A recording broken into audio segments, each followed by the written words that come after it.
क्या भारत का चुनाव आयोग अब सीधे बीजेपी के ऑफिस से चल रहा है? केरला से कुछ ऐसी तस्वीरें सामने आई हैं जिसने भारत के सियासी गलियारों में आग लगा दी है।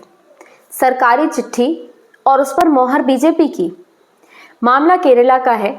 9 अप्रैल को वोटिंग होनी है और उससे ठीक पहले इलेक्शन कमीशन, जैसा कि कॉन्स्टिट्यूशनल इलेक्शन कमीशन का मैंडेट है, उसके अकॉर्डिंग इलेक्शन कमीशन ने सभी पार्टियों को गाइडलाइन लेटर भेजा।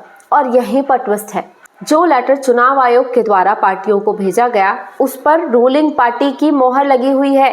कॉन्स्टिट्यूशनल बॉडी यानी इलेक्शन कमीशन की नहीं, बल्कि रूलिंग पार्टी की मोहर लगी हुई है।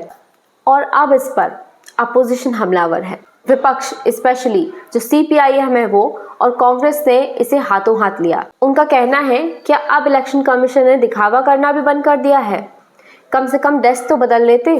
सवाल बड़ा है, क्या चुनाव आयोग की निष्पक्षता सिर्फ कागजों तक सीमित है? इस पर चुनाव आयोग की सफाई भी सामने आई है। चुनाव आयोग का ये कहना है कि ये एक क्लरिकल एरर है, मतलब ये बाबू की गलती से हुआ है। उन्होंने ये कहा है कि बीजेपी ने 2019 की एक गाइडलाइन पर अपनी मोहर लगाकर एक स्पष्टीकरण मांगा था और गलती से उसकी फोटोकॉपी सभी पार्टीज को सप्लाई कर दी गई, भेज दी गई।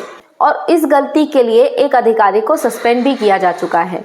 लेकिन सवाल अभी भी यही है, क्या ये सिर्फ एक गलती है या उस बढ़ती नज़दीकी का सबूत जिस पर सुप्रीम कोर्ट भी चिंता जता चुकी है?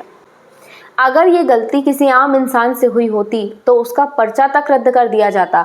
तो क्या चुनाव आयोग की इतनी बड़ी गलती को इतनी आसानी से माफ किया जा सकता है? अपोजिशन इससे पहले भी कई बार चुनाव आयोग ही नहीं, दूसरी एजेंसीज जैसे NIA, ED, इन पर भी सवाल खड़े कर चुकी है। अपोजिशन काफी समय से जो कॉन्स्टिट्यूशनल बॉडीज हैं, देश की स्टैट्यूटरी बॉडीज हैं, इन पर सवाल खड़े करती है कि ये बीजेपी यानी रूलिंग पार्टी के अकॉर्डेंस में काम करते हैं, अपने कॉन्स्टिट्यूशनल मैंडेट के अकॉर्डेंस में काम नहीं करते। तो यही सवाल खड़ा होता है कि क्या ये सिर्फ लापरवाही है, ये सिर्फ एक गलती है, या लोकतंत्र पर वो बड़ा खतरा है जिसकी रोकथाम बहुत ज़्यादा ज़रूरी है? आपको क्या लगता है?